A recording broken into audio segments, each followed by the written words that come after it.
আসসালামু আলাইকুম প্রিয় দর্শক, অন্য মঞ্চের আলাপচারিতায় আপনাদের সকলকে আমন্ত্রণ জানাচ্ছি। ওয়াশিংটনের হিলটন হোটেলের বাইরে, সেখানে ট্রাম্পের যে ওয়াশিংটন ডিসির যে হিলটন হোটেল, সেইখানটায় গতকাল ট্রাম্পের ওপরে তৃতীয় হামলা হয়েছে তার প্রাণ নাশের জন্য।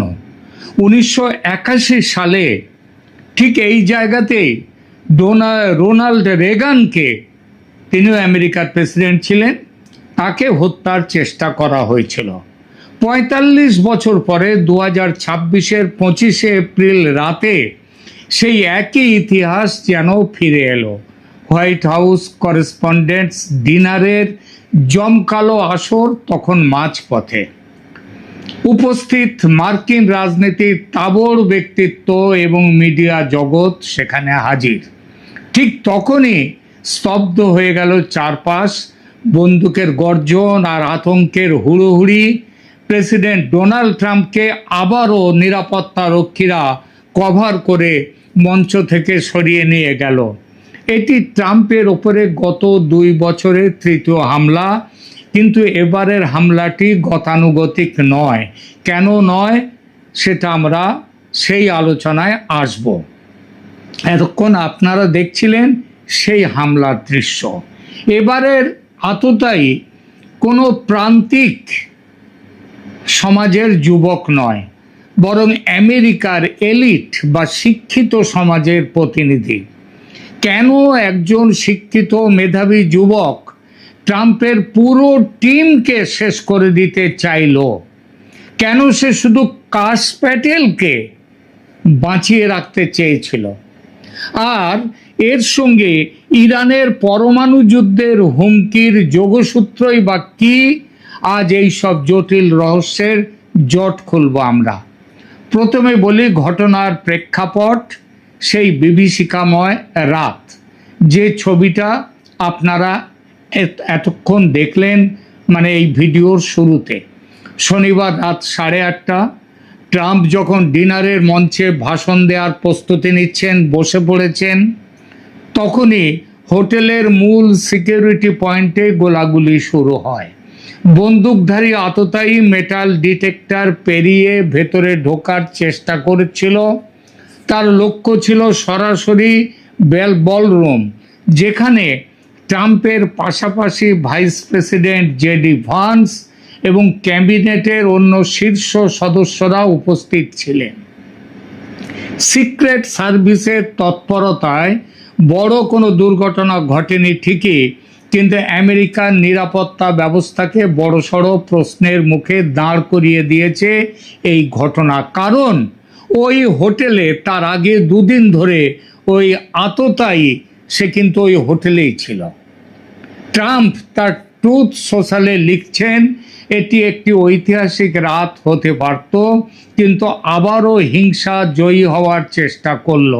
তবে ট্রাম্প এখানে একটি গুরুত্বপূর্ণ কথা বলেছেন। তিনি ইরান যুদ্ধের সঙ্গে এর যোগ নিয়ে প্রশ্ন নিজেই তুলেছেন। এটা তাকে কেউ জিজ্ঞেস করেনি, তিনি নিজেই বলেছেন যে আমি মনে করি না যে ইরান যুদ্ধের সঙ্গে এই ঘটনার কোনো সম্পর্ক আছে। এটা অনেকটা সেই ঠাকুর ঘরে কেড়ে আমি তো কলা খাইনি।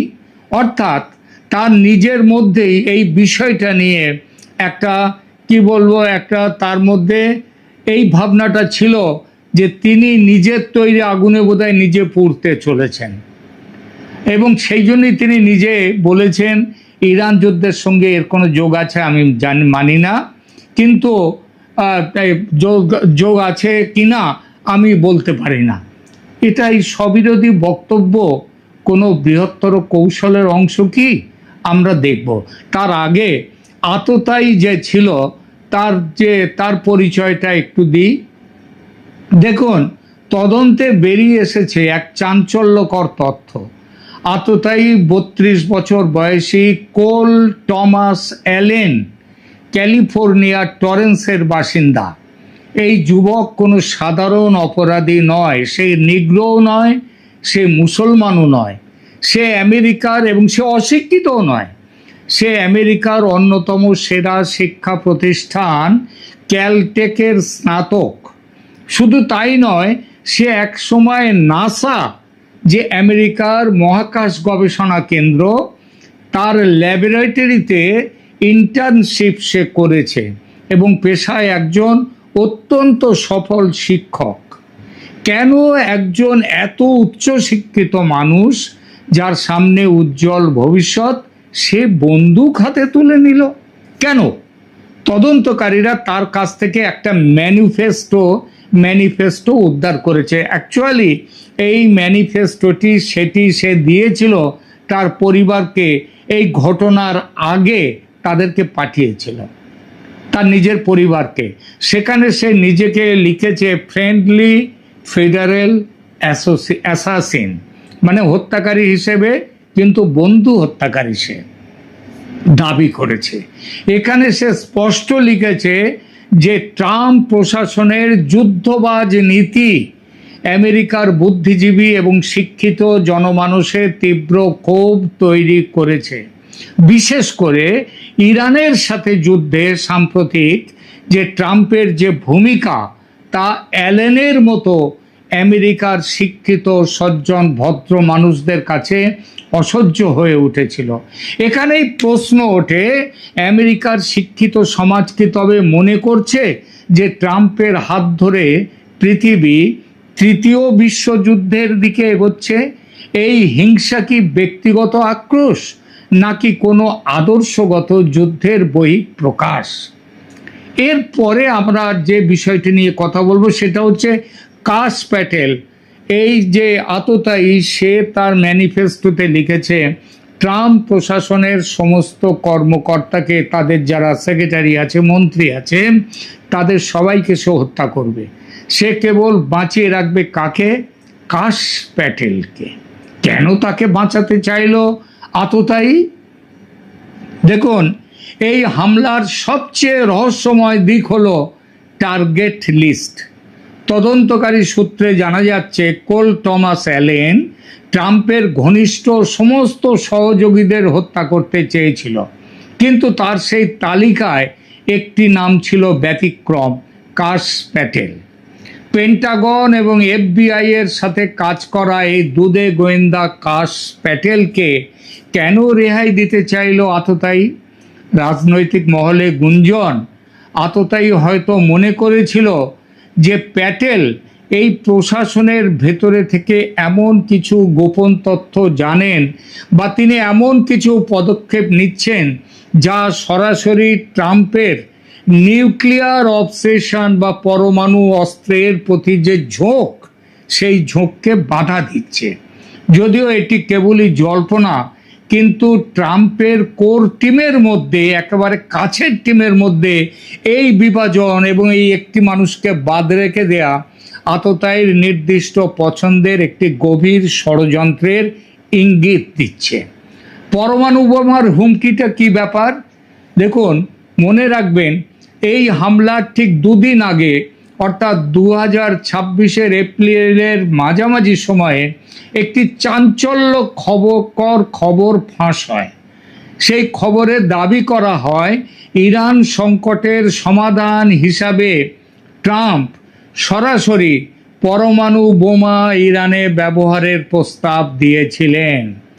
হিরোশিমা নাগাসাকির অত বছর আগে কমজোরি পরমাণু বোমা সেখানে কয়েক লক্ষ মানুষকে হত্যা করেছিল। আর এখনকার আরও ভয়ঙ্করতর পরমাণু বোমা ট্রাম্প নিজেই 7ই এপ্রিল মাসের 7 তারিখে নিজেই এক পোস্টে লিখেছিলেন, একটা গোটা, আপনাদের হয়তো মনে আছে যে ইরানকে হুমকি দিয়েছিলেন একটা গোটা সভ্যতা আজ রাতে শেষ হয়ে যেতে পারে। তিনি এমনও বলেছিলেন ইরানকে পাঠিয়ে দেবেন প্রস্তর যুগে পাঠিয়ে দেওয়ার। এই কথাগুলো আপনাদের মনে আছে। কারণ এটা নিয়ে আমি এই চ্যানেলে এর আগেও প্রতিবেদন করেছি, এবং সেখানে আমরা দেখেছি যে ওভাল অফিসের এক বৈঠকে ট্রাম্প পরমাণু কোড ব্যবহারের নির্দেশ দিতে যাচ্ছিলেন, যাদের সৈন্য, তাদের তখন যারা জয়েন্ট চিফস অফ স্টাফের যিনি চেয়ারম্যান ছিলেন জেনারেল ভ্যান কেইন, তাকে ট্রাম্পকে আটকে দেন। ট্রাম্প কি চাইছিলেন? ট্রাম্প চাইছিলেন ইরানে পরমাণু বোমা ফেলে ইরানকে ধ্বংস করে দিতে, ইরানকে। এবং তখন কেইন, যে জেনারেল কেইন, ভ্যান কেইন, তিনি সাফ বলেছিলেন ট্রাম্পকে, নো স্যার, এটা আপনি করতে পারেন না। এবং এই মনে করা হচ্ছে যে এর পেছনে হাত রয়েছে কাশ প্যাটেলেরও।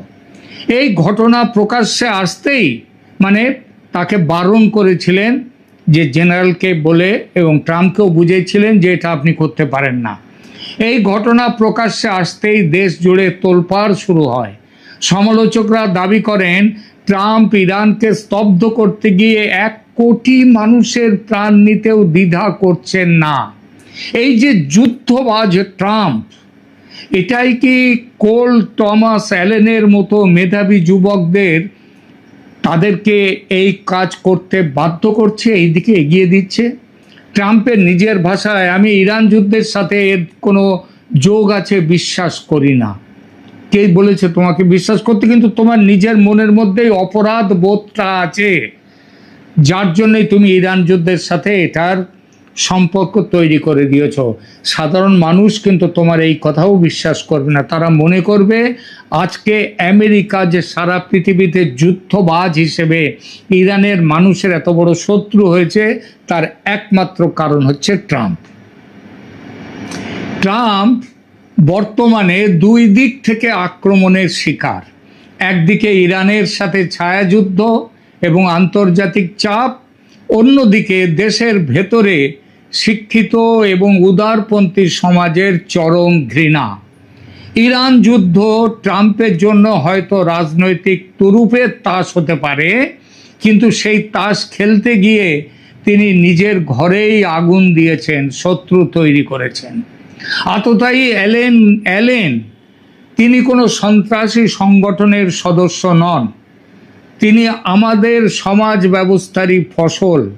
আমেরিকার উচ্চশিক্ষিত সমাজ যখন দেখে তাদের ট্যাক্সের টাকা নিয়ে মধ্যপ্রাচ্যের একটি প্রাচীন সভ্যতাকে ধ্বংস করার পরিকল্পনা করছে ডোনাল্ড ট্রাম্প, তখন সেই প্রতিবাদের ভাষা অনেক সময় এমন ভয়াবহ রূপ নিতেই পারে।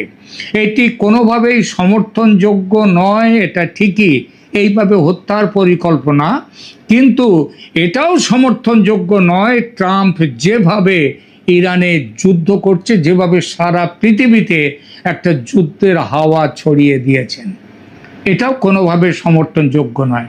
সুতরাং তার যেই হত্যার চেষ্টা সমর্থনযোগ্য কিনা সেটা এক একজন মানুষের কাছে এক এক রকম তার বার্তা, কিন্তু এটা একটা বড় সতর্ক বার্তা, ট্রাম্প সাবধান হয়ে যাও।